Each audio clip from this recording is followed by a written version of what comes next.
Sanaya. Sanaya adalah gigi seri. Di atas 2, di bawah juga 2 gigi seri. Atas 2, bawah 2. Yang kedua, sampingnya namanya anyab.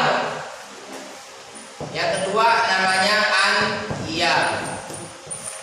Ini 2 atas, 2 bawah. Anyab pun demikian, 2 atas. Anyab itu di kita apa? Maaf, salah. Rubaiyat dulu, rubaiyat. Rubaiyat.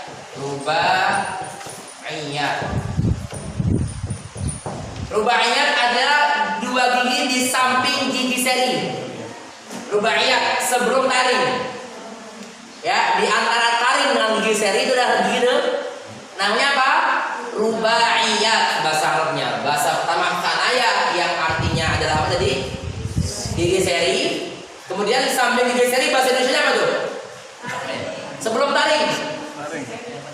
Hah? Masih seri. Maka dalam bahasa Arab dia disebut rubaiyat. Kalau masih seri berarti dalam bahasa Arab dispesifikasikan sama-sama seri. Yang sanaya serinya 2 ini. Yang rubaiyat masih seri tapi 2 kanan kirinya. Betul ya? Memang dia masih seri. Seri yang kanan kirinya. Yang ketiga namanya anyab. Dia idhar mutlak, nggak bisa dengan ayyab di sini. Sama kayak kasus dunia. Kalau yang pernah belajar atau yang belum, kayak gayanya dalam dunia nggak bisa dunia. Kita bahas di dalam kajian. Anyab adalah gigi taring. Nah, sama juga atas 2 kanan kiri, bawah pun 2 kanan kiri. Anyab. Gigi taring. Jadi ini seri yang 2 tengah, seri berikutnya ini anyab. Berikutnya nawajid. Nawajid adalah gigi setelah gigi taring.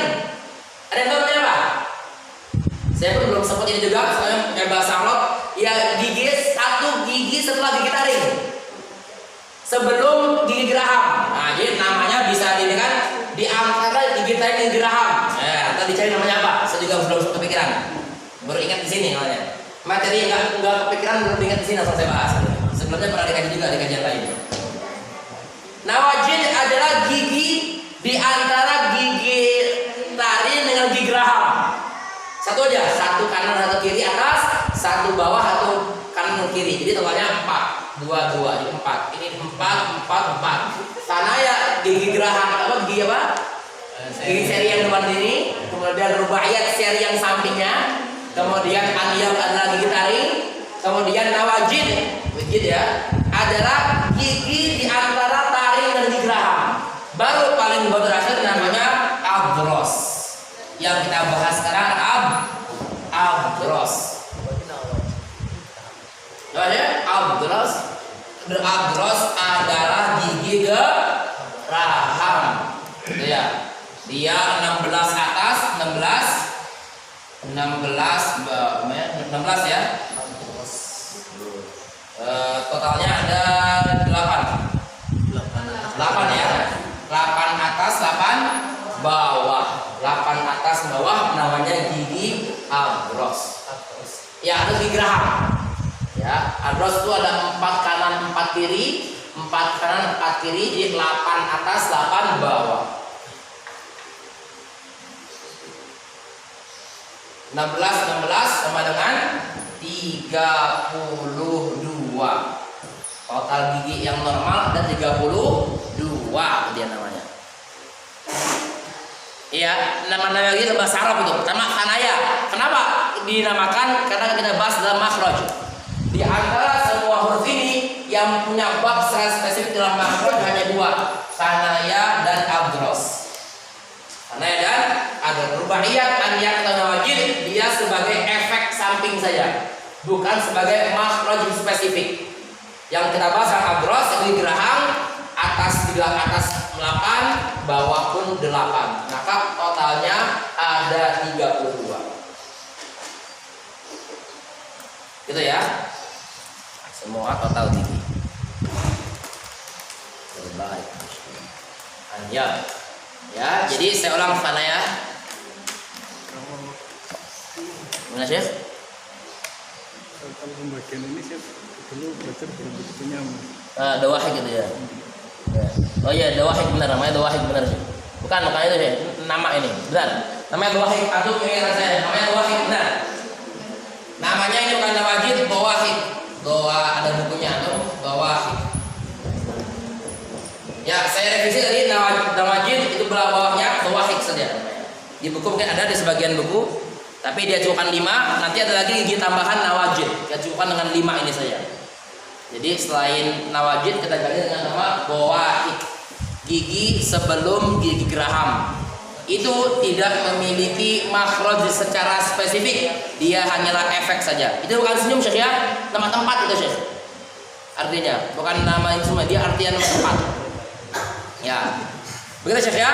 Saya ulang, sanaya, apalagi rubaiyat, berikutnya anyab, berikutnya dawahik. Tadi saya bukan nawajid, dawahik, yang terakhir adros gigi geraham. Yang kita kaji kali ini adalah adros gigi geraham. Banyak yang melafalkan gigi geraham atas atau bawah, biasanya atas, tapi secara umum bebas mau atas mau bawah. Barometernya adalah gigi geraham kanan atau kiri atau kedua-duanya. Kalau yang bagi yang punya size yang besar lidahnya, ya monggo digunakan atau dikenakan kanan kirinya. Jadi bagi yang standar kita gunakan satu kanan atau kiri saja.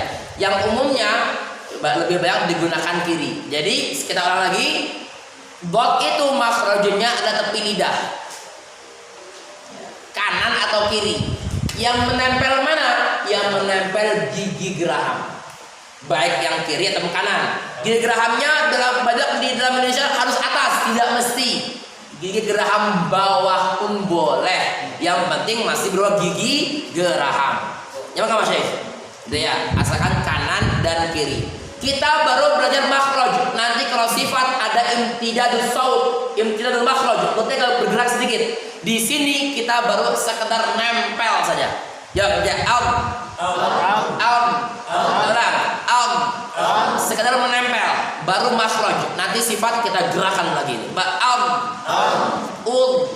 Tidak perlu monyong ya nggak perlu miring itu. Tidak perlu, karena yang bergerak hanya bagian dalam alias lidahnya saja. Kita ulang coba.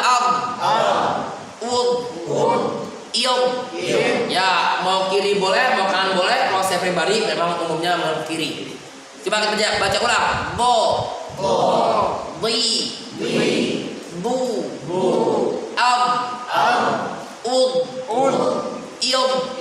Huruf dhad dan huruf ain adalah dua huruf yang identik dimiliki bahasa Arab.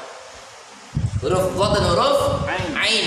Ya, wabil khusus pembahasan dhad, walaupun hadisnya masih bisa didiskusikan, tapi ada satu redaksi yang menyatakan Nabi SAW bersabda, ana afsahuman nataqa bil dhad. Saya adalah makhluk atau manusia yang paling fasih melafalkan huruf dhad. Maka dhad dalam rukun bahasa lain tidak ditemukan, hanya dimiliki oleh bahasa Arab. Ada tuh dhadi, bobo atau beda dia nggak dhadi, bobo ya. Bona, ya dia masih baca D biasa. Kita bahas dari pembahasan huruf dal. Kalau ain di Indonesia mungkin ada, tapi yang keliru. Mau anu jadi nganu, gitu ya. Di tempat yang kelirunya. Kita kembali ke huruf dhad. Kita ulang juga.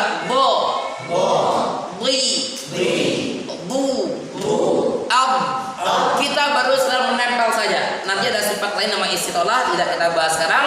Yang penting sugestikan lidah menempel gigi geraham.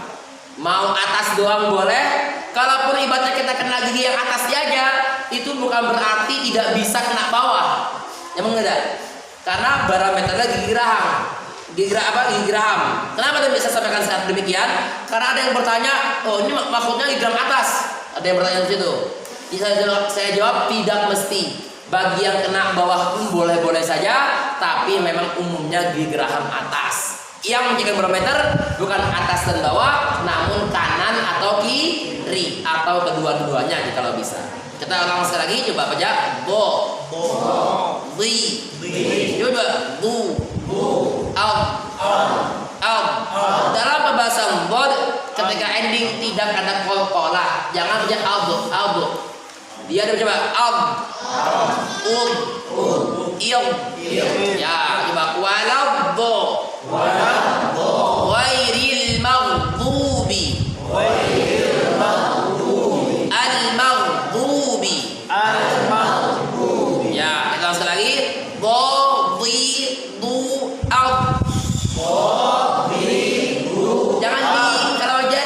Jangan pecah dia, harus menempel gram. Ini satu makhraj yang memang sedikit miring, miring dia menempel ke sampingnya namanya. Nanti bahkan dia adalah satu huruf yang bergerak. Kita bahas di sifat. Kita orang dulu sekarang sekali lagi.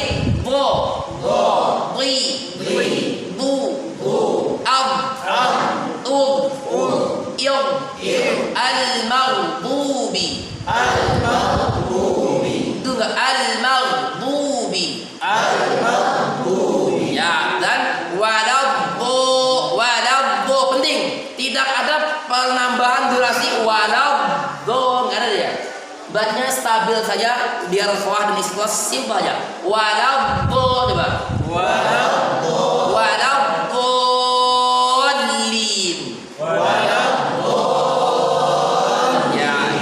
Dua saja, al-maghdub dan ad-dallin. Cukup. Kalau dot saya semua enggak masalah ya. Karena satu huruf saja, terus sisanya ada masya dan semua teman. Kita mulai dari usaha dulu. Nah, dari